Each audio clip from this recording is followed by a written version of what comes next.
भाषा और पूर्वांचल की सामाजिक सांस्कृतिक का थोड़ा भी ज्ञान होगा तो वह अच्छी तरह समझता है कि हमारे गांव देहात में जब किसी बात को टालना, हल्के फुल्के अंदाज में खत्म करना होता है तो लोग पारंपरिक तौर पर कहते हैं। जैसे उदाहरण के तौर पर बता, हमारे भोजपुरी में कहा जाता है कि फलानवा यह कहले बना कुछ और ना ही कहला सा ना, चला ही बतिया छोड़ दे, तो उसको कर दिया जाता है, इस तरीके से बोला जाता है। तो भोजपुरी और हम लोग उसको संभल के हिंदी में बोलते हैं क्योंकि बोलना ही होता है। तो ये कोई अपमान नहीं बल्कि बातचीत को आगे बढ़ाने और विवाद से बचने का लोक प्रचलित तरीका हमारे यहाँ पूर्वांचल में। और मैं गोरखपुर और भोजपुरी अंचल का व्यक्ति हूँ।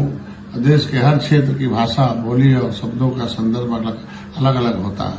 हरियाणा, दिल्ली, महाराष्ट्र, क्योंकि तमिलनाडु, हर जगह की भाषा और स्थानीय अभिव्यक्ति अलग है, बोलने का तरीका, तौर तरीका होता है। तमिल भाषा में देखें, इधर आने को वाक्य को रोजमर्रा में प्रयुक्त कई शब्द उत्तर भारत का पूर्वांचल में अलग अर्थ में लिए जा सकते हैं, लेकिन इसका मतलब ये नहीं कि इसे इन्हें गाली या अपमान के नियत से कहा गया।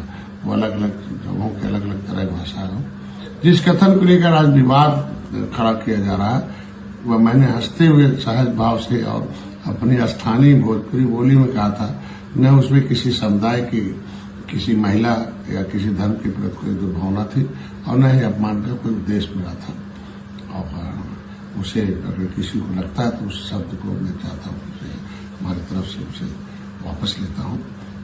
लेकिन अफसोस की बात है कि कुछ लोग जानबूझकर बातों को बढ़ा चढ़ा कर पेश कर रहे हैं और उसे एक एजेंडे का रूप देने की कोशिश कर रहे हैं। अगर किसी को राजनीति करनी है तो करें, लेकिन देश और समाज को अनावश्यक तनाव पैदा न करें और जोड़ने के काम में आए।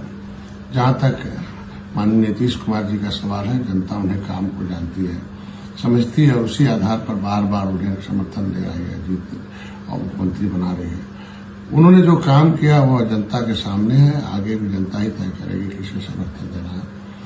मेरा स्पष्ट मानना है कि भाषा, बोली और संस्कृति को समझे बिना किसी की बात को विवाद बनाना दुर्भाग्यपूर्ण है और हमें समाज को जोड़ने वाली सोच रखनी चाहिए, न कि तोड़ने वाली होनी चाहिए। हर नागरिक का कर्तव्य है। हमको लगता है बिना मतलब तोड़ दिया जाए।